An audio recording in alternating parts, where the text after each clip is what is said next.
ನಂದಿ ಕಿವಿಯಲ್ಲಿ ಹೀಗೆ ಹೇಳಿದರೆ ಆಸೆಗಳೆಲ್ಲ ಈಡೇರುತ್ತೆ. ಶಿವನ ಯಾವುದೇ ದೇವಾಲಯಕ್ಕೆ ಹೋದರೂ ಅಲ್ಲಿ ನಾವು ನಂದಿಯ ವಿಗ್ರಹವನ್ನು ನೋಡಬಹುದು. ಹಾಗೂ ನಂದಿಯ ಕಿವಿಯಲ್ಲಿ ಮಾತನಾಡುವ ಜನರನ್ನು ಕೂಡ ನೀವು ನೋಡಿರಬಹುದು. ನಂದಿಯ ಕಿವಿಯಲ್ಲೇಕೆ ನಾವು ನಮ್ಮ ಇಷ್ಟಾರ್ಥಗಳನ್ನು ಹೇಳಿಕೊಳ್ಳಬೇಕು? ನಂದಿ ಯಾರು? ನಂದಿಯ ಯಾವ ಕಿವಿಯಲ್ಲಿ ನಾವು ಇಷ್ಟಾರ್ಥಗಳನ್ನು ಹೇಳಿಕೊಳ್ಳಬೇಕು? ಯಾರಾದರೂ ಶಿವನ ದೇವಸ್ಥಾನಕ್ಕೆ ಹೋದಾಗ ಪ್ರಾರ್ಥನೆ ಸಲ್ಲಿಸಿದ ನಂತರ ನಂದಿಯ ಕಿವಿಯಲ್ಲಿ ಮಾತನಾಡುವುದನ್ನು ನೀವು ಗಮನಿಸಿರಬಹುದು. ಎಲ್ಲೆಲ್ಲಿ ಶಿವನ ದೇವಸ್ಥಾನವಿರುತ್ತದೆಯೋ ಅಲ್ಲಿ ನಂದಿಯನ್ನು ಖಂಡಿತವಾಗಿ ಸ್ಥಾಪಿಸಲಾಗಿರುತ್ತದೆ. ಏಕೆಂದರೆ ನಂದಿಯು ಶಿವನ ಪರಮ ಭಕ್ತ ಮತ್ತು ಅವನ ವಾಹನವಾಗಿದೆ. ಶಿವನು ತಪಸ್ವಿಯಾಗಿದ್ದಾನೆ ಮತ್ತು ಅವನು ಯಾವಾಗಲೂ ಸಮಾಧಿಯಲ್ಲಿ ವಾಸವಾಗಿರುತ್ತಾನೆ. ಅಂತಹ ಪರಿಸ್ಥಿತಿಯಲ್ಲಿ ಅವನ ಸಮಾಧಿ ಮತ್ತು ತಪಸ್ಸಿಗೆ ಯಾವುದೇ ಅಡ್ಡಿಯಾಗಬಾರದು ಎನ್ನುವ ಕಾರಣಕ್ಕಾಗಿ ನಂದಿಯು ಭಕ್ತರ ಇಷ್ಟಾರ್ಥಗಳನ್ನು ಕೇಳಿಸಿಕೊಂಡು ಶಿವನಿಗೆ ಒಪ್ಪಿಸುತ್ತಾನೆ. ಈ ನಂಬಿಕೆಯಿಂದಾಗಿ ಜನರು ನಂದಿಯ ಕಿವಿಯಲ್ಲಿ ತಮ್ಮ ಆಸೆಗಳನ್ನು ಹೇಳಿಕೊಳ್ಳುತ್ತಾರೆ.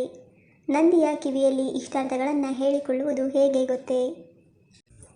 ನಂದಿಯ ಕಿವಿಯಲ್ಲಿ ಆಸೆಗಳನ್ನು ಹೇಳಿಕೊಳ್ಳುವುದು ಹೇಗೆ? 1.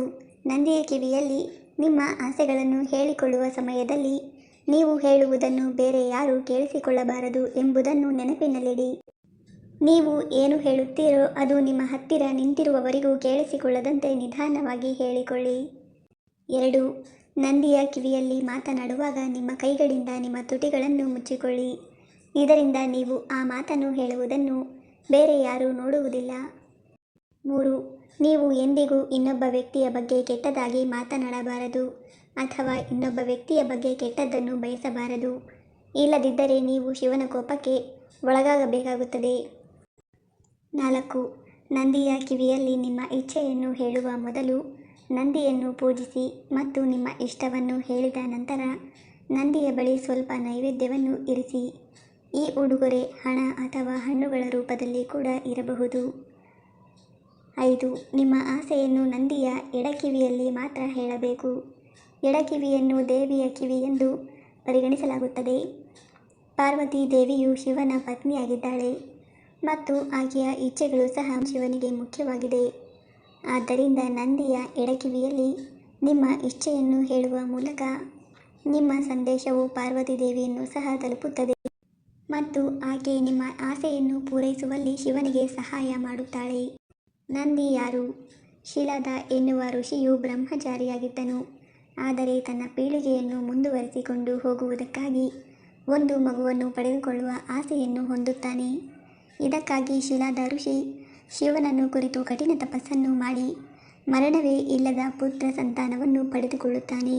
ಶಿಲಾದ ಋಷಿಗೆ ಈ ಮಗು ಭೂಮಿಯನ್ನು ಉಳುಮೆ ಮಾಡುವಾಗ ಸಿಗುತ್ತದೆ. ಹಾಗಾಗಿ ಮಗುವಿಗೆ ನಂದಿ ಎನ್ನುವ ಹೆಸರನ್ನಿಟ್ಟನು. ಒಂದು ದಿನ ಮಿತ್ರ ಮತ್ತು ವರುಣ ಎಂಬ ಇಬ್ಬರು ಋಷಿಗಳು ಶಿಲಾದನ ಆಶ್ರಮಕ್ಕೆ ಬಂದರು. ನಂದಿಯನ್ನು ಕಂಡು ನೀವು ಶೀಘ್ರದಲ್ಲೇ ಮರಣವನ್ನು ಹೊಂದುತ್ತೀಯಾ ಎಂದು ಹೇಳುತ್ತಾರೆ. ಇದನ್ನು ಕೇಳಿದ ನಂದಿಯು ಮಹಾದೇವನನ್ನು ಪೂಜಿಸಲು ಪ್ರಾರಂಭಿಸಿದನು. ಪ್ರಸನ್ನನಾದ ಶಿವನು ಪ್ರತ್ಯಕ್ಷನಾಗಿ, ನೀನು ನನ್ನ ಭಾಗವಾಗಿರುವೆ, ನಿನಗೆ ಎಂದಿಗೂ ಮರಣವಿಲ್ಲ ಎನ್ನುತ್ತಾ ಶಿವನು ನಂದಿಯನ್ನು ತನ್ನ ಘನಾಧ್ಯಕ್ಷನನ್ನಾಗಿ ಮಾಡಿಕೊಂಡನು. ನಂದಿಯ ಕಿವಿಯಲ್ಲಿ ನಮ್ಮ ಆಸೆಗಳನ್ನು ಹೇಳಿಕೊಳ್ಳುವುದರಿಂದ ಅದು ನೇರವಾಗಿ ಶಿವನನ್ನು ತಲುಪುತ್ತದೆ ಎನ್ನುವ ನಂಬಿಕೆ ಇದೆ. ಇದರಿಂದ ಶಿವನು ನಂದಿಯ ಮೂಲಕ ನಿಮ್ಮೆಲ್ಲ ಇಷ್ಟಾರ್ಥಗಳನ್ನು ಈಡೇರಿಸುತ್ತಾನೆ. ಸ್ನೇಹಿತರೆ, ವಿಡಿಯೋ ಇಷ್ಟ ಆಗಿದ್ದರೆ ದಯವಿಟ್ಟು ವಿಡಿಯೋವನ್ನು ಲೈಕ್ ಮಾಡಿ.